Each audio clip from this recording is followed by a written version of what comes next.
August 2018. A quiet baggage handler walks onto an airport runway at Seattle-Tacoma International Airport and hijacks a passenger plane with no one else on board. No ransom, no demands, no escape plan. He takes off alone. No formal training, no co-pilot. And for the next 73 minutes, the sky becomes a stage for a tragedy no one saw coming.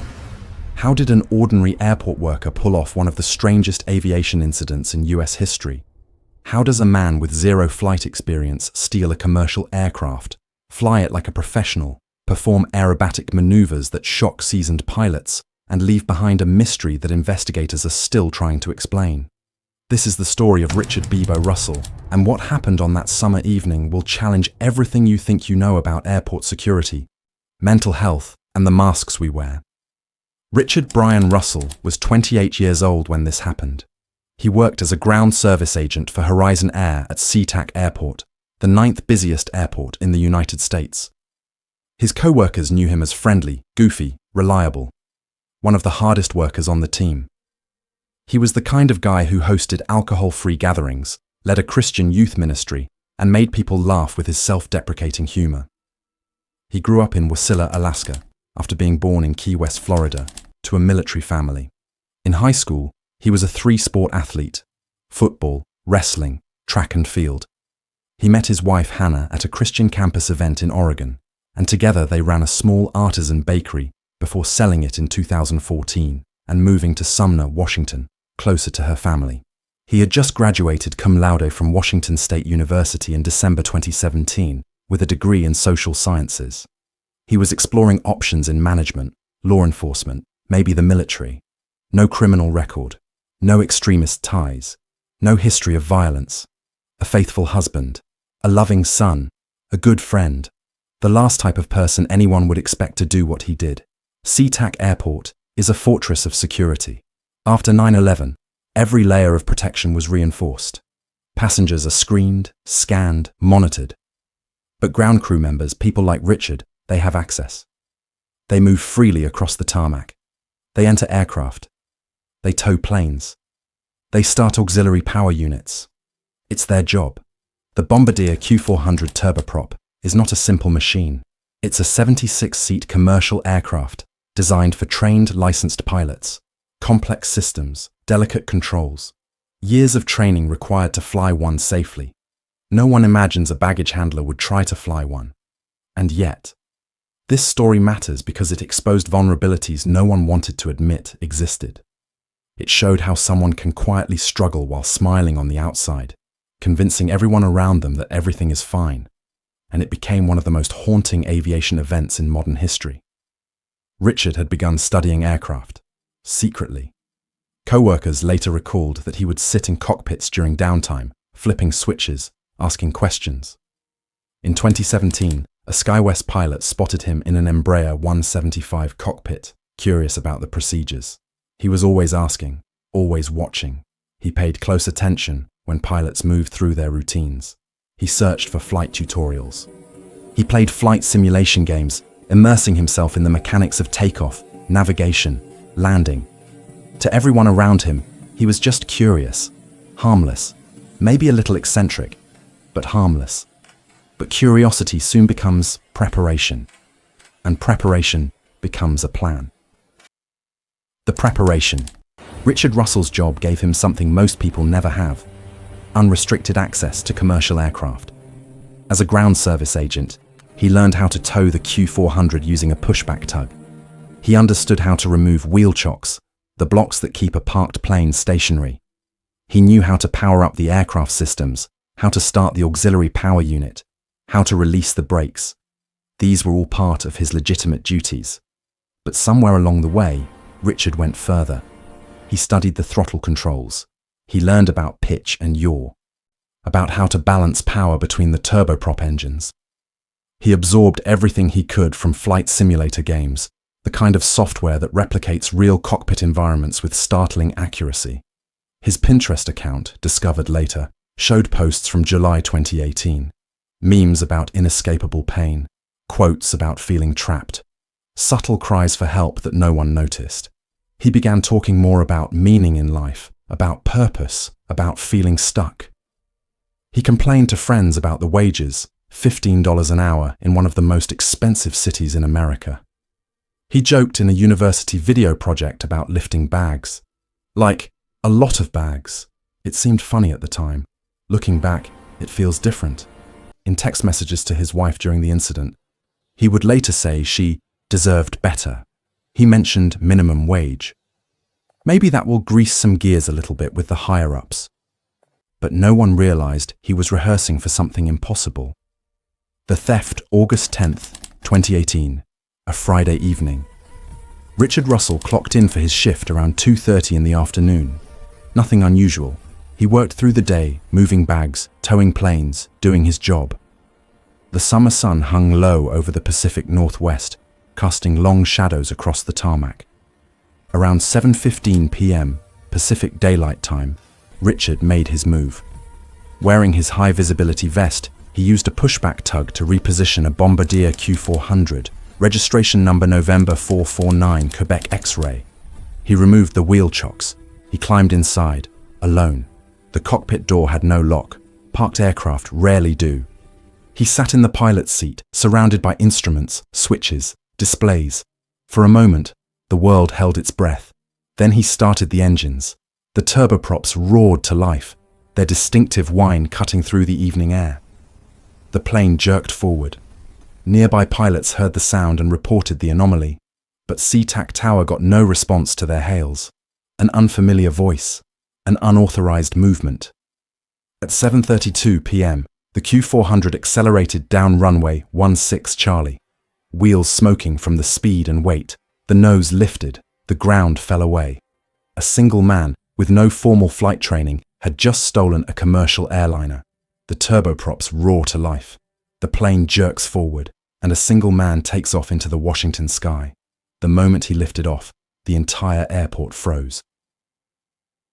Richard Russell established radio contact with air traffic control shortly after takeoff. His voice was calm, polite, almost cheerful. He flew south toward Mount Rainier, banking the aircraft, looping over scenic areas, marveling at the views. The controller tried to guide him, to coax him into landing safely. Richard responded with a mix of humor and raw honesty. "I've got a lot of people that care about me," he said, "and it's going to disappoint them to hear that I did this. I would like to apologize to each and every one of them. Just a broken guy. Got a few screws loose, I guess. Never really knew it until now." When asked about his flying skills, he laughed. "Nah, I don't need that much help. I've played some video games before." He joked about landing at Joint Base Lewis McChord, a military installation nearby. "Those guys will rough me up if I try and land there. I think I might mess something up there too. I wouldn't want to do that." He asked if Alaska Airlines would give him a job as a pilot if he landed safely. The controller said yes.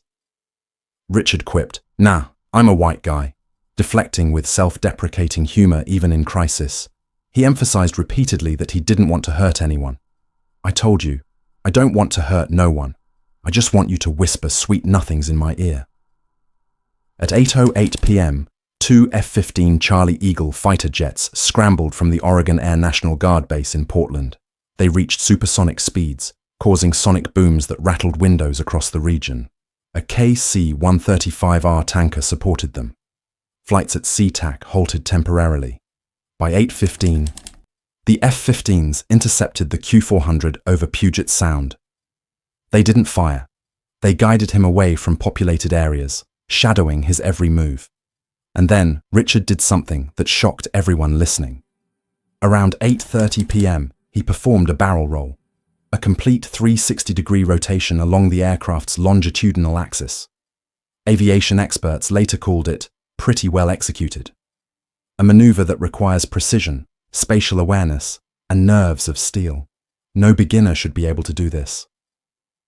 After the barrel roll, Richard asked for the coordinates of an orca whale named Tahlequah, who had been in the news for carrying her deceased calf through the waters of Puget Sound for over 2 weeks. "I want to go see that guy," he said. Even in his final hour, he was thinking about a grieving mother. And then he asked a question no one expected.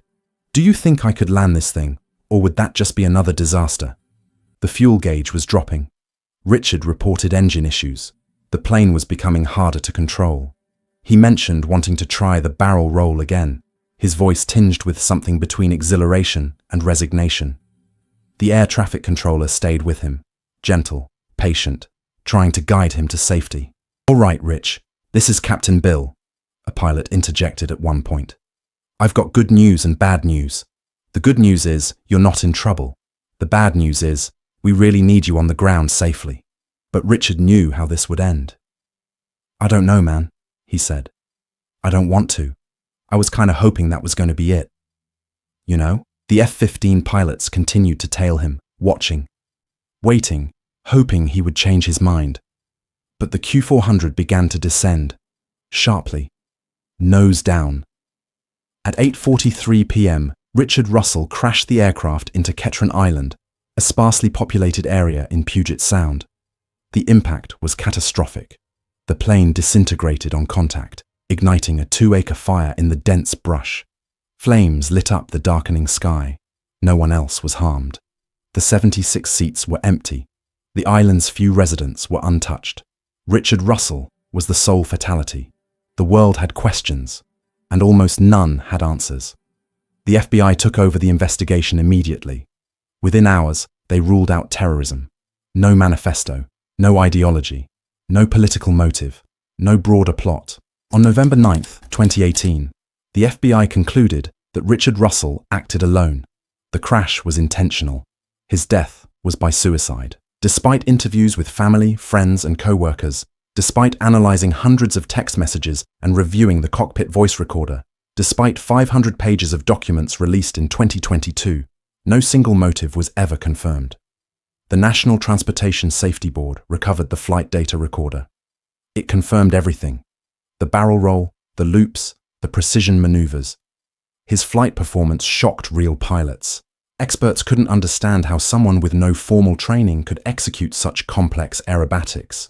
But the bigger revelation was this: Richard had access because airport employees bypass many layers of security screening that passengers face. Post-9/11 reforms focused outward, on external threats, but insiders like Richard could move through the airport with minimal oversight. No two-person teams required, no mental health screenings, no locks on cockpit doors of parked aircraft. A 2018 TSA report had noted the risks. By 2020, vague, self-policing guidelines emerged, but no mandates followed. The $30 million aircraft was fully insured. Alaska Airlines, Horizon's parent company, covered the cleanup costs. But the real cost was invisible. And then came the twist that changed how people saw this story. Richard wasn't trying to escape. He wasn't trying to hide. He wasn't trying to hurt anyone. He was trying to say goodbye. In the end, it wasn't a hijacking. It was a final, tragic flight. The public reaction was immediate and divided. Many were shocked. He was the kindest guy, co-workers said. Family members described him as warm, compassionate, reliable. The pastor of his church spoke of a man who served others, who led youth ministry with genuine care. But others saw something deeper. Debates erupted about mental health, about the invisible struggles people carry, about the pressures of low-wage work in high-cost cities. Was it the $15 an hour wage? Was it isolation? Was it undiagnosed effects from repeated sports concussions during his football years? Potential chronic traumatic encephalopathy that might have affected his judgment? The incident became national news. Richard's story went viral, earning him the nickname Sky King in online communities. Memes appeared. T-shirts were printed with slogans like, "Puget Sound Flight Club, fly it like you stole it." Folk songs were written. Some portrayed him as a rebel against the drudgery of modern life. A working-class hero who defied the system in his final act. But his family released a statement that cut through the noise. They called him a faithful husband, a loving man, and a good friend, and expressed their shock and grief. "There are so many people who loved him," they said. Aviation experts criticized the security lapse. John Ostrower, an aviation analyst, said bluntly, "You shouldn't be able to steal a commercial airliner and take off from the 9th busiest airport." Airports began tightening insider access rules, new training protocols, new background checks. The FAA conducted a full review. but many felt it was too little, too late. The cleanup on Ketron Island lingered into 2019. Debris was scattered across acres of forest. Contractors worked to remove the wreckage. Locals were partially reimbursed for the disruption. Unanswered questions remain. How did he learn to maneuver the plane so well with only video games and observation? Was this spontaneous, a sudden decision made in a moment of despair? Or had he been planning it for weeks, maybe months? Could anyone have stopped him? Should someone have noticed the signs?